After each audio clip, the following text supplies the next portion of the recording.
जगातही सर्वत्र जमिनीचा प्रश्न महत्त्वाचा होता आणि भारतातही तो प्रश्न महत्त्वाचा होता. त्यांनी जमिनीचा प्रश्न सोडवण्याच्या दृष्टीने कम्युनिस्टांनी जवळपास 30 ते 40 लाख जमीनधारी लोक जे आहेत त्यांची कत्तल केली. आता पोलीसही तिथे होता. कोणी कोणाला मारावं, जमीन हिसकून घ्यावी असं तर सरकार करू देणार नाही. त्या सभेमध्ये एका बाजूला काही हरिजन लोक बसले होते. त्यांच्या अंगावर काही कपडा नव्हता, नुसते लंगोट घालून बसलेले होते. म्हणे हे जे सगळे झाडं दिसतात आसपास याचा पाला आणतो, ती उकळतो आणि मीठ मिरची सगळं तो पाला खातो. अच्छा. ईश्वराची योजना ही अपूर्ण नसते. जेव्हा तो मातेच्या उदरात बाळाला जन्म घालतो त्यावेळेला मातेच्या स्तनात दूधही निर्माण करतो. तेवढ्यामध्ये भारत सरकारने, पंडित नेहरू वगैरेंनी एक पंचवार्षिक योजना सुरू केली आणि इथे घेऊन आले विनोबांनी. ती पाहिली योजना सगळी. ते म्हणे काय आहे तुमचं, काही सांगायचं आहे का तुम्हाला? म्हणे एकच सांगायचं आहे विनोबांनी, दुसरं काही नाही. काय? याला केराच्या टोपलीत टाकून द्या. तेव्हा पंडित नेहरूंनी पत्र लिहिलं, विनोबांना पाठवलं एक पत्र की असं करा, तुम्ही दिल्लीला या. विनोबांनी तेच कळवलं की मी पैशाला हात लावत नाही. तेव्हा मी उद्या सकाळीच निघतो. आज पत्र मिळालं, दुसऱ्या दिवशी सकाळी पदयात्रा सुरू झाली. शाळा सोडून त्या दिवसांमध्येच इथे आलो होतो. विनोबांनी सांगितलं आपल्या शाळेत कसलं आहे, आपलं काय पदयात्रेतही शिक्षण होतं आणि 3 महिन्यात दिल्लीला जाऊन परत येऊ, 3 महिने लागतील, चला तूही चल पदयात्रेत. तेव्हा तेव्हा 12 वर्षासमोर 13 सुरू झाले होते. 1951 साली निघाले, 1964 साली इथे परत आले. त्यावेळेस एवढ्या काळामध्ये किती एकर जमीन भूदानामध्ये दान झाली? तर याच्यामध्ये जवळपास 45 लाख एकर जमीन लोकांनी दानामध्ये दिली. एवढी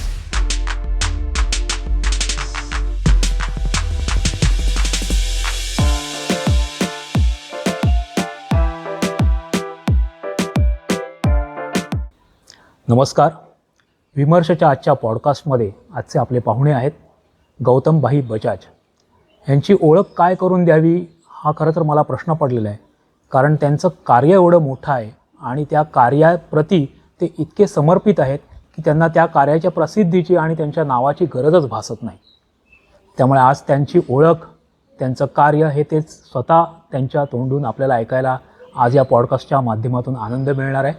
पण मी आज आहे आचार्य विनोबा भावे यांच्या वर्ध्याच्या पवनारमधल्या आश्रमामध्ये आहे. हे आश्रमाचं कार्य, विनोबांचं कार्य, इथली महती आणि इथलं मूळ सार थोडक्यात का होईना तुमच्यापर्यंत पोहोचवण्याचा प्रयत्न करणार आहे. भूदान चळवळ म्हणजे आचार्य विनोबा भावे हे नाव ऐकलं की भूदान चळवळ, जिथे आज इंचाच्या जमिनीच्या भांडणासाठी सख्या भावांमध्ये लढाई होते, जीव घेतले जातात, तिथे भूदानसारखी चळवळ चालवून लाखो एकर जमीन शेतकरी मजुरांना, भूमिहीन शेतकरी मजुरांना वाटण्यात आली आणि त्यांचं भलं झालं, अशी ही चळवळ आहे. त्याविषयी आपण महत्त्वाचं जाणून घेणार आहोत, तेही या पावनभूमीतून, पवनारच्या आश्रमातून. चला तर सुरुवात करूया. नमस्कार गौतमभाई. नमस्कार. नमस्कार. आचार्य विनोबा भावे यांच्या पवित्र भूमीमध्ये आहोत, पवनार, जिल्हा वर्धा. विनोबा हे नाव ऐकल्यानंतर आचार्य विनोबा भावे, भूदान चळवळ ही सगळ्यात महत्त्वाची प्रकर्षाने जोडली जाते त्यांच्या नावासोबत. नेमकं भूदान चळवळ विनोबाजींनी का सुरुवात केली, त्याच्यामागची त्यांची भूमिका काय होती आणि त्यांना ते तसं का करावं असं वाटलं? असं आहे की ज्या काळात विनोबांचे भूदान वगैरे काम चाललं त्या काळामध्ये ते जगभरातल्या सर्वात महत्त्वाचे प्रश्न जे मानले जातात त्यात सर्वात महत्त्वाचा प्रश्न जो होता तो जमिनीचा प्रश्न होता. जगातही सर्वत्र जमिनीचा प्रश्न महत्त्वाचा होता आणि भारतातही तो प्रश्न महत्त्वाचा होता. त्याविषयी भारत स्वतंत्र होण्याआधीपासनं चर्चा सुरू झाल्या होत्या. भारत स्वतंत्र झाल्यावर काय करायचं आहे याचं. तेव्हा पहिल्यांदा याचा मोठा हा प्रश्न घेऊन याच्याविषयी चिंतन झालं आणि काही कार्यक्रम झाला. तो रशियात झाला. रशियामध्ये आणि रशियामध्ये प्रथम महायुद्धाच्या मध्ये आता सुरुवाती की शेवटी नाही माझ्या लक्षात, हं. त्यांनी जमिनीचा प्रश्न सोडवण्याच्या दृष्टीने कम्युनिस्टांनी हं. जवळपास 30 ते 40 लाख जमीनधारी लोक जे आहेत, जमीन मालक, त्यांची कत्तल केली. हो. आणि ते सगळी जमीन जी आहे हं. ती गरिबांना वाटणं हं. आणि तिथे कलेक्टिव्ह फार्मिंग अच्छा. त्यांनी सुरू केलं. हा प्रयोग त्यांनी तिथे केला. हं. त्याच्या डिटेल्समध्ये मी जात नाही. हां. त्यानंतर मग 1948 आसपास चीननी रशियाची तिथून प्रेरणा घेऊन चीनमध्ये हा प्रयोग केला हं. की बाई हे वाटायची कशी जमीन, कारण दुसरे काही उद्योगधंदे नव्हते. आजकाल ज्याला सर्व्हिसेस म्हणतात, पुष्कळ उद्योग पुष्कळ आहेत. केवळ जमिनीच्या आधारावर मनुष्य जगत नाही. पण त्यावेळेला जे आहे आपल्या इथे भारतातही 80% 90% लेकर जमिनीच्या आधारावर आहात असं म्हटलं जात असे. तेव्हा चीननी हा प्रयोग केला. तर माओ त्से तुंग त्यांचे त्यावेळेचे मुख्य लीडर होते. माओ त्से तुंगनी जवळपास असं म्हटलं तर 50 ते 60 लाख लोकांची कत्तल केली आणि हा प्रयोग तिथे केला आणि जमिनी वाटण्याचा प्रयोग केला. पण आज आपण परिस्थिती पाहतोय ती सगळं वाया गेलं. तर माओ त्से तुंग वगैरेकडनं प्रेरणा घेऊन आपल्या इथे हिंदुस्थानामध्ये तेलंगणाच्या भागामध्ये कम्युनिस्टांनी हा प्रयोग सुरू केला आणि त्यांनीही हजारो जमीनदार लोकांची कत्तल केली. तेव्हा ते जमीनदार लोक जे आहे, जमीन मालक, सगळे तिथून गाव सोडून पळून शहरामध्ये गेले. असं आहे. जमिनी सोडून सगळं घरदार सोडून गाव सोडूनच जावं लागेल ना, त्या जीवाच्या भीतीने कोण काढतंय. पण सगळे असे गेले. तेव्हा असा एक गोंधळ तिथे आणि भयाचं वातावरण तेलंगणामध्ये होतं. आता त्याच वेळेला त्या दिवसांमध्येच विनोबांची पदयात्रा जी आहे हैदराबादला आली होती आणि इथून वर्ध्याहून हैदराबादला पायी गेली. पदयात्रा भूदान ही भूदानची नाही, हे भूदान सुरू झालंच नव्हतं. पण ही सर्वोदयाची पदयात्रा होती आणि भारताचं सगळे सर्वोदयाचे कार्यकर्ता देशभरात काम करणारे हैदराबादला गोळा झाले होते. तिथे शिवरामपल्ली जागेवर एक स्थान आहे, तिथे गोळा झाले होते आणि त्या संमेलनाला लोकांनी विनोबांना बोलवलं की बा तुम्ही तिथे या. पण हे म्हणाले मी तर आता कांचनमुक्तीचं व्रत घेतलं आहे, पैशाला हात लावत नाही, त्याचं माझा प्रयोग चालू आहे, त्यामुळे मी गाडीची तिकीट घेऊन येऊ शकत नाही. पण तुमचा फारच आग्रह आहे तर मी पायी येतो. तेव्हा इथून पायी निघतो. तेव्हा मार्च 1951 साली ते इथून हैदराबादला पायी गेले. तिथे गेले, संमेलन झालं, सगळं झालं आणि त्यांना त्या जाता जाताही पाहिलं, तिथेही पाहिलं. आधी माहीत की तेलंगणा एक अशांत क्षेत्र आहे फार मोठं.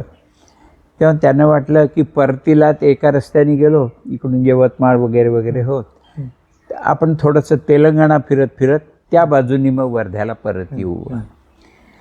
तेव्हा त्यांनी सरकारला सांगितलं की मी या क्षेत्रातनं जाऊ इच्छितो, कारण आता पोलीसही तिथे होतात, कारण कोणी कोणाला मारावं, जमीन हिसकून घ्यावी असं तर सरकार करू देणार नाही. त्यामुळे तिथे पोलीस वगैरे, अर्ध पोलीस बल वगैरे असं जे काही म्हणतात ते सगळं असेल. तेव्हा त्यांनी विनोबांनी फार आग्रह सांगितला. त्या दिवशी मला आठवतं रामनवमीचा दिवस होता हैदराबादला आणि त्याच्यानंतर ती यात्रा झाली आणि तिथे जेलमध्ये काही कम्युनिस्ट होते ज्यांना पकडलं होतं, जेलमध्ये होते. विनोबाजी त्यांनाही भेटायला गेले होते. हेच बहुत करून 14 एप्रिलची गोष्ट असावी. आणि नंतर मग तिथून जायचं तर सरकारने सांगितलं मग आम्हाला तुम्ही या क्षेत्रातने जात आहात, अशांत क्षेत्र आहे, पोलीस प्रोटेक्शन द्यावं लागेल. तर विनोबा म्हणे मला पोलीस प्रोटेक्शन नको, नाही तर मी जाणारच नाही, मला माझ्या वृत्त्याने जाऊ द्या, मी पाहतो, भेटतो लोकांना, काय परिस्थिती आहे मला पाहू द्या. कारण पोलीस वगैरे असले म्हणजे मग ते तिथली परिस्थिती वेगळी होऊन जाते. ते आपल्याला जे सत्य जाणून घ्यायचं असेल ते काही कळत नाही. तर सरकारने शेवटी मान्य केलं आणि विनोबा तिथून निघाले आणि नलगोंडा जिल्हा आहे तिथे लागूनच हैदराबाद. तर 18 एप्रिलला त्यांचा मुक्काम पोचमपल्ली नावाच्या गावात होता. पोचमपल्ली प्रसिद्ध गाव आहे. गाव आहे. तेव्हा तिथे ते लोकांना भेटले, सगळं आहे. आणि त्यानंतर त्यांनी चौकशी केली, जे गावचे लोक आहेत तिथे त्या सभेमध्ये. एका बाजूला काही हरिजन लोक बसले होते, त्यांच्या अंगावर काही कपडा नव्हता, नुसते लंगोट घालून बसलेले होते आणि काळे कुळकुळे अशासारखे. तेव्हा या सगळ्या लोकांची बोलणं झाल्यावर विनोबा उठून त्यांच्याकडे गेले. कारण त्या लोकांची बिचाऱ्यांची एवढी बस नाही की सगळ्यांच्या बरोबर येऊन सोबत बसतील बा. म्हणून विनोबा तिथे गेले, त्यांना विचारलं कोण आहेत काय. कळलं की ते इथे हरिजन लोक जे आहेत त्या गावामध्ये त्यांच्यापैकी काही लोक आलेले आहेत. मग चौकशी करता कळलं की त्या 80 घरं आहेत, 80 कुटुंब म्हणा की अशी हरिजन आहेत या गावामध्ये. आणि पण त्यांनी विचारलं तुम्ही काय करता. त्यांनी सांगितलं आम्हाला काहीच येत नाही, शेतीशिवाय काही करता येत नाही, आणि ज्या दिवशी मालक बोलवतो शेतमालक त्या दिवशी आम्ही जातो मजुरी आणि त्यावेळेला आम्हाला मजुरी मिळते. आणि त्या 80 कुटुंबापैकी कोणाकडेही शेतजमीन नव्हती. त्या 80 कुटुंबापैकी कोणीही शिक्षित नव्हता, त्यांना शाळा माहीतच नाही कोणाला. अशी त्यांची परिस्थिती होती. तर विनोबांनी विचारलं की तुम्हाला वर्षभर काम मिळतं का. मग तर म्हणे नाही, साधारणपणे 6 महिने काम मिळतं आणि 6 महिने मग पगार मिळाला, जो काही मजुरी मिळत असेल त्याच्यावर आम्ही तांदूळ घेतो खातो, तिथला मुख्य तांदूळ आहे. मग बाकीच्या दिवसात तुम्ही काय करता. तर म्हणे जे सगळे झाडं दिसतात आसपास याचा पाला आणतो, ती उकळतो आणि मीठ मिरची सगळं तो पाला खातो. अच्छा, अशी परिस्थिती आहे. तेव्हा विनोबांनी विचारलं मी तुमच्यासाठी काय करू शकतो. तर ते म्हणाले की आम्हाला जर प्रत्येक कुटुंबाला 1 एकर जमीन जरी मिळाली तर आम्ही त्याच्यावर आपलं काम, आमचा निर्वाह होईल, खाणं पिणं मिळून जाईल. काही त्या दिवसांमध्ये फालतूचे इतर खर्च काहीच नव्हते आणि त्यांना काय खायला मिळालंच झालं, एवढीच त्यांची अपेक्षा होती. विनोबांनी सांगितलं बरं आहे, मी सरकारला विचारतो, कारण सरकारच्या जमिनी असतात ना ठिकठिकाणी, तेव्हा त्यांना विचारतो आणि असं काही करू शकलो तर पाहतो तुमच्यासाठी. मग अचानक त्यांना आतून ईश्वरी प्रेरणाच म्हटली पाहिजे की अशी प्रेरणा झाली की हे इतके लोक उभे आहेत यांना विचारून बघ ना. आता वास्तविक जे आहे हे काही तर्कशास्त्राला जुळणारं नव्हतं, कारण आसपास जगामध्ये लोकांनी जमिनीच्या दान दिले आहे, पण ते कशासाठी. हॉस्पिटलसाठी, शाळेसाठी, मठ मंदिरासाठी, धर्मशाळेसाठी. परंतु गरिबांच्यासाठी जमीन हा प्रयोग जगात कुठेच कधीच झालेला नाही हिंदुस्थानात. तर हिंदुस्थानचा 8-10 वर्षाचा जो काळ त्याच्यात ते काही कुठे दिसत नाही. तरी पण त्यांना तीव्र अशी विचार, ते त्यांनी विचारून पाहिलं लोकांना की बा हे असे हे लोक आहे, यांच्यासाठी तुम्ही काही देता का, जमीन देता का. ते ऐकणाऱ्यांनाही आश्चर्य वाटले, काय भलतीच मागणी करतायत, कारण असं कोणी दान देणार आहे ते त्यांनाही प्रश्न नाही. म्हणजे त्यांनाही वाटलं तर असं कोणी मागेल म्हणून, आणि कोणालाच नाही आहे. ते सगळे पाहत राहिले एक दुसऱ्याकडे की हे काय आहे नवीन. परंतु त्याच्यात रामचंद्र रेड्डी नावाचा एक माणूस आहे, तो उभा राहिला आणि त्यांनी सांगितलं की मी वडिलांच्या स्मरणात 100 एकर दान देतो. आणि इथून भूदानाची सुरुवात झाली. तेव्हा विनोबांना तसे ते पाट्टेकली की ताबडतोब झोप यायची, 5 सेकंदही लागत नसत. पण त्या दिवशी त्यांना झोप येईना आणि त्यांना असं वाटलं की ईश्वराशी संवाद होतो आहे आणि ईश्वर त्यांना सांगतोय की तुला अहिंसेचे प्रयोग करायचे आहेत ना, जगामध्ये अहिंसा वाढवायची आहे ना, मग चल हे प्रसंग आला आहे, हा निमित्त झालेला आहे, तू माग सुरू कर मागणं. असं त्यांना आदेश आतून आला असं वाटलं. तरी शंका वगैरे थोडी होतीच. तर म्हणे बट कसं होईल, कोण देईल. तर ते म्हणे तर मग त्यांच्या लक्षात ईश्वराची योजना ही अपूर्ण नसते. जेव्हा तो मातेच्या उदरात बाळाला जन्म घालतो त्यावेळेला मातेच्या स्तनात दूधही निर्माण करतो. त्या देवाची आहे किंवा मला मागायची प्रेरणा देत आहे तर समोरला देण्याचीही मिळेल अशी ईश्वरावर श्रद्धा ठेवून दुसऱ्या दिवशी दुसऱ्या गावी त्यांनी मागणी केली की काल असं असं झालं, आता तुमच्या गावामध्येही गरीब असतील. आणि त्या लोकांनी सांगितलं हो. आणि तिथेही काही 60-70 काहींची एकर जमीन जी आहे ती दानात मिळाली. आणि मग तिथनं ते मागत मागत वर्ध्यापर्यंत जेव्हा पोचले, चंद्रपूर वगैरे वरोडा वगैरे करून ते पोचले, त्यापर्यंत 12,500 एकर जमीन लोकांनी दानामध्ये दिली होती. ही भूदानाची झाली सुरुवात. नंतर विनोबा इथे थांबले. पावसाळा सुरू झाला होता, तर आपल्याकडे चातुर्मास्यामध्ये साधारण थांबायची, एका ठिकाणी थांबायची पद्धत आहे. तेव्हा पावसाळ्यामध्ये ते थांबले.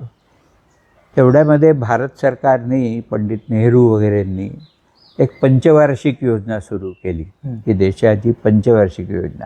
हे असं आहे, त्यांच्याकडे थोडेसे रशिया वगैरे हे जास्त आदर्श लोक होते पंडितजींना, तर तिथे सप्तवार्षिक योजना बनत असे. यांनी पंचवार्षिक योजना काढली.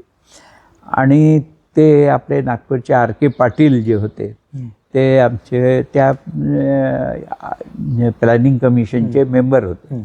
तेव्हा ती योजना तयार केल्यावरती त्यांना घेऊन इथे विनोबांच्याकडे पाठवलं पंडित नेहरूंनी, की विनोबांचे काही सांगायचं असेल, त्यांना काही सुझाव होतो, पूछलो असं त्यांनी. तेव्हा ते घेऊन आले इथे. आणि इथे घेऊन आले विनोबांनी. ती पाहिली योजना सगळी. ते म्हणे, काय आहे तुमचं, काही सांगायचं आहे का तुम्हाला? म्हणे, एकच सांगायचं आहे विनोबांनी, दुसरं काही नाही. काय? त्याला केराच्या टोपलीत टाकून द्या. तेव्हा चर्चाच खऱ्याच झाली. आणि मग R.K. पाटील परत गेले दिल्लीला. पंडित नेहरूंनी सांगितलं विनोबांचं असं मत आहे. तेव्हा पंडित नेहरूंनी पत्र लिहिलं, विनोबांना पाठवलं एक पत्र, की असं करा, तुम्ही दिल्लीला या, आम्ही संपूर्ण प्लॅनिंग कमिशन तुमच्याबरोबर बसू आणि प्रत्येक प्रश्नासंबंधी तुमचे विचार जाणून घेतो आम्ही. विनोबांनी तेच कळवलं की मी पैशाला हात लावत नाही, तेव्हा मी निघतो, तुमचे राष्ट्रनेते आहात, तेव्हा मी उद्या सकाळीच निघतो. आज पत्र मिळालं, दुसऱ्या दिवशी सकाळी पदयात्रा सुरू झाली. पहिलाच पडाव इथून सेल्डो झाला, दुसरा त्या खापरीला झाला, तिसरा नागपूरला झाला, चौथा टाकळीला झाला. ह्या सगळ्या झाला. आणि नागपूरहून टाकळीला बरोबर हिचे वडील आमच्याबरोबर होते यात्रेमध्ये. तुम्ही तर यात्रेत नाही, इथून होतो. तुम्ही शाळा सोडून त्या दिवसांमध्येच इथे आलो होतो. विनोबांनी सांगितलं, आपल्या शाळेत कसलं आहे, आपलं काय पदयात्रेतही शिक्षण होतं. आणि 3 महिन्यात दिल्लीला जाऊन परत येऊ, 3 महिने लागतील, चला तूही चल पदयात्रेत. तेव्हा असे 12 वर्षासमोर 13 झाले होते. 13 झाले होते, पूर्ण नव्हते झाले, 13 चालू होतं. मग त्यानंतर रस्त्यात पुन्हा ते भूदानाचं चालूच झालं. मग असंच झालं, असं झालं. तुमच्यासोबत तेव्हा तुमच्या वयाचे किती लहान मुलं अशी होती? माझ्यापेक्षा 1 वर्ष वयाने मोठी एक मुलगी होती. ते विनोबाजींचे जे सेक्रेटरी होते त्यांचीच मुलगी होती. अच्छा. त्यात तिला एक घेतलं होतं. आणि त्यानंतर 2 मुली आणखीन होत्या, त्या आमच्या 4, 5, 7 वर्ष मोठ्या होत्या. दिवाकर मोहनी तुमच्यासोबत होते का तेव्हा? दिवाकर मोहनी? नाही, ते मी सांगितलं, फक्त 2 पडाव तिथे होते आमच्याबरोबर नागपूरला. आणि सेवाग्रामच्या 2 मुली होत्या. एक आर्य नाईकमजींची मुलगी होती तिथले मुख्य, आणि एक दुसरी भारती मराठे म्हणून ती बेळगावची मुलगी होती. हे लोक मुख्यतः यांचं काम होतं या 2 मुलींचं, ते संगीतही होतं त्यांना. ते संध्याकाळची प्रार्थना पदयात्रेत चांगली व्हावी या दृष्टीने त्या दोघी मिळायची. आणि मी इथे विद्यार्थी त्या नात्याने, आणि ती त्यांची सेक्रेटरीची मुलगी होती, ती इथेच होती. तिलाही असं अशा आम्ही म्हणाल तर त्या 4 जण आम्ही लहान, बाकीचे सगळे मोठे होते. मग त्यानंतर ती यात्रा त्या रस्त्यात आणि पुन्हा भूदानाचा विषय आहे. आणि त्यांना लक्षात आलं ठिकठिकाणी भूदान मिळत आहे. मग तेलंगणा ते वर्धा पोहोचेपर्यंत त्यांना ॲव्हरेज 200 एकर जमीन रोख दानात मिळाली. आणि इथून दिल्लीला पोहोचेपर्यंत हाच विचार सांगत गेले, त्या ॲव्हरेज 250 ते 300 एकर जमीन दानात मिळाली. तेव्हा त्यांच्या लक्षात आलं की हा कार्यक्रम होऊ शकतो. मग ते तिथे दिल्लीला पोचल्यानंतर मग ते प्लॅनिंग कमिशनवाले भेटले वगैरे, ते चर्चा झाल्या. आणि त्याच्यापैकी मग ते त्यावेळेला फार मोठे मोठे लोक होते प्लॅनिंग कमिशनमध्ये. पंडितजी स्वतः होते, गुलजारीलाल नंदा होते, C.D. देशमुख होते आपले, त्याच्यानंतर V.T. कृष्णमाचारी होते, तरलोक सिंग होते, त्या काळचे दिग्गज लोक होते. तेव्हा विनोबांनी जेव्हा सुचवलं त्यावेळेला त्यांच्यापैकी कोणीतरी सांगितलं, कोणी आता मला काय आठवत नाही, पण कोणी सांगितलं की विनोबाजी हे आमची जी आहे टोटल प्लॅनिंग नाही आहे. दिस इज अवर पार्शल प्लॅनिंग. कारण आमच्याजवळ इतके रिसोर्सेस नाहीत की आम्ही सगळं मोठं प्लॅनिंग करू. कारण नवीनच भारत स्वतंत्र पैसे कुठे होते. तर त्यामुळे हे तर विनोबाजींना हे मला समजू शकतं तुमचं की दॅट इज युअर पार्शल. आता मला एकच सांगायचं राहिलं काय, do that partiality in favour of poor. एवढं एकच वाक्य ते बोलले. आणि ती पार्शालिटी इन फेवर पुढे कधीच झाली नाही, तेव्हाही झाली नाही, पुढेही झाली नाही. हे वास्तविक आहे. ते झालं. त्याच्यानंतर मग ती उत्तर प्रदेशच्या लोकांनी बोलवलं की बाई आम्ही 1,00,000 एकर जमीन दानामध्ये गोळा करू. तेव्हा पदयात्रा करत 1 वर्ष हिंडले, सगळ्या जिल्ह्यामधनं पायी गेले. आणि मग बनारसच्या जवळ एक सेवापुरी नामचं खादीचं केंद्र होतं. तिथे मोठं संमेलन झालं. हजारो लोक आले होते तिथे देशभरातनं. आणि सर्व सेवा संघही त्यावेळेला पहिल्या प्रथम त्याच्यात जॉईन झाला. तत्पूर्वी स्वतंत्र होता. आणि मग तिथलं काम झालं. मग बिहारवाल्यांनी बोलवलं. बिहारमध्ये 2.5 वर्ष 3 वर्ष घालवले त्यांनी. तिथे पुष्कळ कामं झाली. त्यानंतर बंगाल, ओरिसा, आंध्र असं करत करत तमिळनाड आणि मग कन्याकुमारीपर्यंत पोचले. आता कन्याकुमारीनंतर पुढे जायचं नाही, त्यामुळे तिथं अबाउट टर्न झालं. आणि मग तिथनं पुढचं बंद केरळची यात्रा झाली, कर्नाटकची यात्रा झाली, कर्नाटकनंतर महाराष्ट्राची यात्रा झाली, महाराष्ट्रानंतर गुजरातला गेले, मग राजस्थान, मग हरियाणा, पंजाब, श्रीनगरपर्यंत पदयात्रा केली. मग तिथून परत आल्यानंतर हिमाचल प्रदेश वगैरे करत मेरठ वगैरे मध्य UP या भागात आले. तिथून ते चंबल क्षेत्रात आले. तिथे चंबलचे डाकू आहे, त्यांची शरणागतीचा एक कार्यक्रम झाला. अच्छा, चंबलच्या डाकूंनी विनोबाजींचं ऐकून शरणागती. हा, शरणागती. हे कसं घडलं ते आता वेगळी गोष्ट स्वतंत्र सांगतो मी ते. आणि त्यानंतर मग तिथून जे आहे इंदोर वगैरेला आले. त्या काळात आसाममध्ये दंगे झाले. अच्छा. बंगाली आणि आसामी लोकांचे त्याच्यात दंगे झाले. तेव्हा पंडित नेहरूंनी विनोबांना विनंती केली की तुम्ही तिकडे जाल तर जरा शांती होईल, बरं राहील. तर विनोबाजी म्हणत जातो, पण माझी आपली पायी यात्रा, पटकन जा असं नाही. ते त्यांनी तोंड इकडच्या ऐवजी तिकडे वळवलं. मग तिथून ती यात्रा आसामला गेली. आसाममध्ये 1.5 वर्ष झालं. मग ती जाताना उत्तर प्रदेश, बिहार, बंगाल हे सगळे होत गेले. मग तिथून बांगलादेशहून असं मधून येऊन पुन्हा बंगालची यात्रा, ओरिसाची यात्रा आणि मग मध्य प्रदेश वगैरे, रायपूर वगैरे. आणि तिथून येऊन 13 वर्षानंतर वर्ध्याला पुन्हा ते आले. 13 वर्ष चळवळ आणि पदयात्रा सुरू होती. हा. तर 3 महिन्यासाठी निघालेले 13 वर्षांनंतर इथे 1951 साली निघाले. 1964 साली इथे परत आले. त्यावेळेस एवढ्या काळामध्ये किती एकर जमीन भूदानामध्ये दान झाली? तर याच्यामध्ये आता सांगतो भूदानच बाकीचं. या काळामध्ये जवळपास 45 लाख एकर जमीन लोकांनी दानामध्ये दिली एवढी.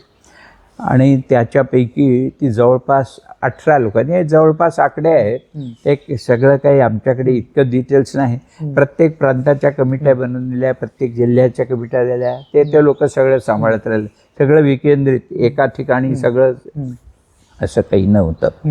आणि RK पाटील वगैरे हे जे एक्सपर्ट लोक होते त्यांना सगळ्यांना सल्ला द्यायचे काय काय. सगळ्या प्रांतांनी त्याच्यासाठी काही कायदेही बनवले. असं सगळं झालं. तर ते कार्यक्रम तो आटोपून ते इथे आल्यावर 1964 साली ते अंदाज, आतापर्यंतचा अंदाज आहे की जवळपास 12 लाख कुटुंबांना ती जमीन वाटल्या गेली आहे. 12 लाख कुटुंबांना. आणि जवळपास 1 लाख खेड्यांमधनं ही जमीन मिळाली. तेव्हा आता भूदानाचं काय काही लोक असं समजतात, भूदान म्हणजे मोठ्या लोकांच्याकडे जमिनी आहेत त्यांच्या घेऊन गरिबांना वाटणे. हा नाही, हा भूदानाचा उद्देशच नाही आहे. कारण आज मी विनोबांनी सांगितलं, आज मी तुम्हाला जमीन दिली 5 एकर, 20 वर्षानंतर पोरं वाढले सगळे, पुन्हा तोच प्रश्न येणार. हा प्रश्न जमिनीच्या वाटपाचा नाही. पण काहीतरी कार्यक्रम करायचा असला तरी काहीतरी प्रॅक्टिकल काम हाती घ्यावं लागतं. हवेत काम होत नाही. म्हणून जमिनीचा प्रश्न सगळ्यात महत्त्वाचा म्हणून तो घेतला. मुख्य वस्तू अशी आहे की आमच्या जीवनामध्ये, समाज जीवनामध्ये जे प्रश्न उत्पन्न होतात त्यांना सोडवायचं कसं, याचा रस्ता खोदाय. आजपर्यंत काय आहे, 2 पद्धती होत्या. एक, त्याला हिंदीत बोलत होते, त्यामुळे कत्ल का तरीका एक पहिला, म्हणजे कत्ल म्हणजे मारून टाका, ते पाहिलं सांगितलं चीनमध्ये सगळीकडे. दुसरा पद्धती म्हणजे काय, कानून का तरीका, म्हणजे कत्ल कानून. कायदे किती बनवा, हिंदुस्थानात काही कायदे पाळले जात नाही, कायद्याप्रमाणे काही चालत नाही सगळं. तुम्ही स्त्रियांच्यासाठी म्हणजे 15-16 स्पेशल कायदे बनवलेले आहेत. तेव्हा 15-16 कायदे बनवण्यापूर्वी स्त्रियांची दशा जी हिंदुस्थानात होती त्यात आज काही सुधार आहे का, उलटच आहे. तुम्ही चोरी करत नाही मानून घेतो, कशामुळे, कायद्याच्या भीतीमुळे, की तुम्हाला संस्कार मिळालेले आहे घर त्याच्यामुळे. तेव्हा कायदे आहे, बालविवाह होऊ नये कायदा आहे, हजारोंनी होत आहे. त्या कायद्यामुळे हे सगळं चालत नाही भारतात.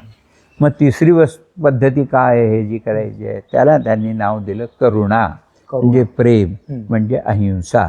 अहिंसा शब्द इतका गोलमोल आहे, त्याचा अर्थ कोणाला करताच येत माहीतच नाही. त्याची फोड करून विनोबांनी सांगितली, अहिंसा म्हणजे प्रेम आणि करुणा. समोरच्या माणसाबद्दल अत्यंत प्रेम असलं पाहिजे, आणि जो अडचणीत आहे, गरीब आहे, त्याच्याविषयी, त्याची अडचण दूर करण्याविषयी कामे करण्याची जी प्रेरणा आहे त्याचं नाव करुणा आहे. त्याच्यात दया नाही आहे, त्याने दयामयाचं काम नाही करत आहे आम्ही, कोणाला दया केली थोडंसं देऊन टाकलं असं नाही आहे. गरिबांचा हक्क आहे तो, इथं जगण्याचा प्रत्येकाचा हक्क आहे.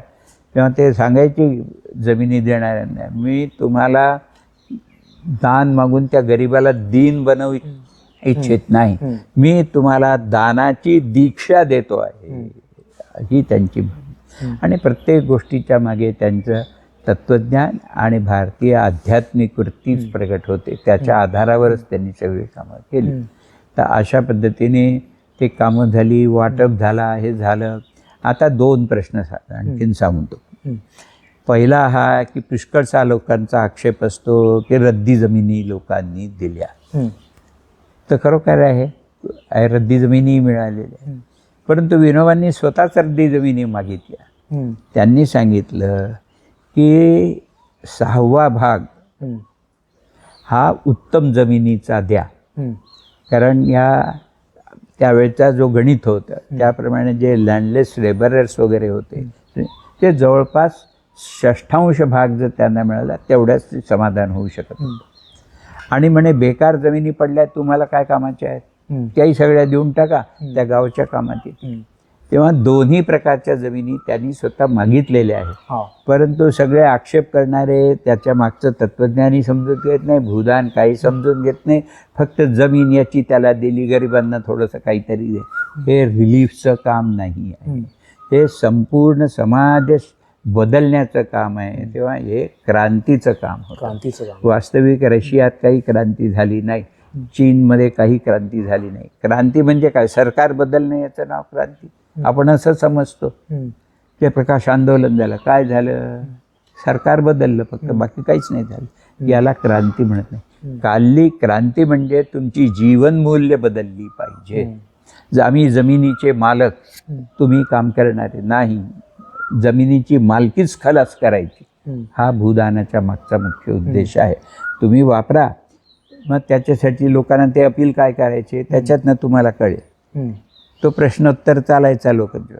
काय विचारलं त्यांनी, हे हिंदीमध्ये, हिंदी प्रदेशात आहे आणि ते सगळीकडे हिंदीच वापरली त्यांनी.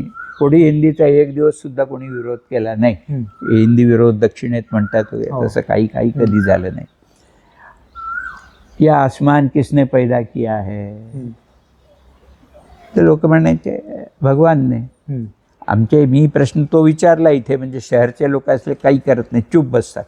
शहरच्या लोकांना देवाचं नाव घ्यायला फार भीती वाटते आजकाल. आणि जेव्हापासून हे आमचे ज्ञानी लोक आलेले आहेत ना, बुद्धिवान लोक, बुद्धिवादी म्हणायचं, बुद्धिवान नव्हे ते, आणि हे सगळे काय म्हणतात सेक्युलरवाले वगैरे, तेव्हापासून देवाचं नाव आणखीनच त्यांना दूर होऊन जातं. त्यामुळे आमच्या इथे समोर ते देऊळ आहे ना, ते त्यांना भयंकर वाटतं की हे काय करून ठेवलं आहे विनोबांनी, असं आहे. पण ते असो, तो स्वतंत्र विषय आहे. तेव्हा त्यांनी विचारले हे देवाने केलं. मग सूर्यप्रकाश आहे, कोणी उत्पन्न केला? देवाने उत्पन्न केला. त्याच्यानंतर हवा आहे, कोणी उत्पन्न केली? देवाने उत्पन्न केली. मग पाणी कोणी उत्पन्न केलं? देवाने उत्पन्न केलं. मग हे जमीन कोणी उत्पन्न केली? देवाने उत्पन्न केली. किती वेळ लागला याला? खरं 1-2 मिनटं. या प्रश्नोत्तराला 2 मिनटं खाली. आता दुसरा प्रश्न, की आकाशावर कोणाची मालकी आहे का? हवेवर कोणाची मालकी आहे का? ज्याला जेवढी हवा पाहिजे तेवढे घ्या, असं आहे का? की रेशनिंग आहे किंवा काही आहे एवढं? पाणी कोणाची मालकी आहे का? ज्याला जेवढं लागतं तो पाणी घेतो. मग असं जर आहे तर जमिनीवर मालकी कशी झाली? जमिनीवरही मालकी होऊ शकत नाही. तर हा मालकीचा विचार जो आहे चुकीचा आहे. आणि आपल्या भारतामध्ये पूर्वी हा नव्हता. आमच्या इथे एक म्हण आहे, सबय भूमी गोपाल की. गोपाल म्हणजे कोण? देवच ना. देव. ते ही जमीन सगळी देवाची आहे, याच्यात मालकी वगैरे कोणाची आहे? तुम्ही वापरा. पूर्वीचे राजे रजवाडे, आता भूदानाच्या याच्यातच आम्ही पाहिलं, बिहारचे राजे रजवाडे त्यांनी लाखो एकर जमीन दिली, पण ती वाटता नाही आली. का? जेव्हा वाटायला जाता तुम्ही तेव्हा त्या जमीन पाहावी लागते, त्याचा नंबर वगैरे काढावा लागतो, तो द्यावा लागतो समोरच्या माणसाला, पोझिशन द्यावं लागतं. इथं नाही. त्यानं विचारलं रेकॉर्ड नाही, त्या आम्ही ठेवतच नाही रेकॉर्ड. राजे रजवाडे आतापर्यंत या काळातही जमिनीचे, तो जमिनीची मालकीच नाही तर रेकॉर्ड कसले? त्यामुळे ही भारताची पद्धती होती. पण ही 7/12 वगैरे जे पद्धत आहे ब्रिटिशांच्या काळानंतर आलेलं आहे. तर त्यामुळे पहिली गोष्ट ही सिद्ध झाली की जमिनीवर कोणाची मालकी असू शकत नाही, आणि ज्याला जेवढी जमिनीची गरज आहे तेवढी त्याला मिळाली पाहिजे, तर कसणाऱ्याला जमीन मिळाली पाहिजे. पहिली गोष्ट. दुसरी गोष्ट त्यांनी काय सांगितलं की समजा तुमच्या घरामध्ये 5 लोक आहेत, साधारण त्यावेळेला 5 लोकांचं कुटुंब होतं. आता थोडं कमी झालं असेल, झालं 5 लोकांचं कुटुंब आहे. तुमच्याकडे प्रत्येकासाठी 1 भाकरी आहे, 5 भाकरी तुमच्याकडे आहेत, एक तुम्ही द्याल सगळ्यांना. पण समजा उद्या तुमच्या घरात 6वा आला कोणी, होते पुष्कळ, 6वा झाला तर तुम्ही काय कराल? तुम्ही असं म्हणाल का की नाही आमच्याकडे 5च भाकरी आहे, आम्ही 5च लोक, 6व्याला काही मिळणार नाही? म्हणून असं नाही होणार, जे आहे ते आम्ही सगळे वाटून घेणार. तर त्यांनी सांगितलं हा जो 6वा आहे ज्याला तुम्ही विसरला आहात, जो गरीब आहे, जो लँडलेस लेबरर आहे, भूमिहीन मजूर या जो आहे त्या गरीबाला तुम्ही विसरला आहात, त्याचा प्रतिनिधी म्हणून मी तुमच्या इथे येतो आहे आणि मला 6वा भाग जमीन द्या. करायचं काम. आणि कोणी मी म्हटलं ना 18 लाख लोकांनी दान दिलं. एकाच 2-4 10 त्याला फसवून घेता आलं असतं, सांगितलं. इतक्या लोकांनी दिलेलं दान जे आहे, तेव्हा ही अपील झाली. तेव्हा भारताच्या संस्कृतीमध्ये हे असल्यामुळे सगळं होऊ शकलं. या पद्धतीनं विनोबाजींचं हे काम चाललं आणि देवाच्या नावावर, या आध्यात्मिक भूमिकेशिवाय याला काही नाही. हा भौतिक कार्यक्रम नव्हता. बहुतेक लोक पंचवार्षिक योजने वगैरे सारखे भौतिक कार्यक्रम करतात. हा भूदानाचा कार्यक्रम भौतिक नाही आहे, हा नैतिक आणि आध्यात्मिक दोन्ही प्रकारचा आहे. मनुष्याची त्याच्यामध्ये उंची वाढवतो, मनुष्याच्या हृदयाची समृद्धी करतो आणि तो ईश्वराकडे घेऊन जाणारा मार्ग आहे, असं आहे. नाही तर विनोबा म्हणाले लोकांचा संसार चालवायचा आहे का मला? आम्हाला कोणी नाही, मूलबाळ नाही, कोणी नाही, काय नाही, कशासाठी हे सगळं उपद्व्याप? समाज जो आहे आमचा त्याच्यामध्ये ही मूल्य, भारतीय मूल्य जी आहे तदनुसार म्हणजे करुणेच्या मार्गाने प्रश्न सोडवण्याची एक नवीन पद्धत उपस्थित करायची होती. असं हे भूदानाचं काम झालं थोडक्यामध्ये.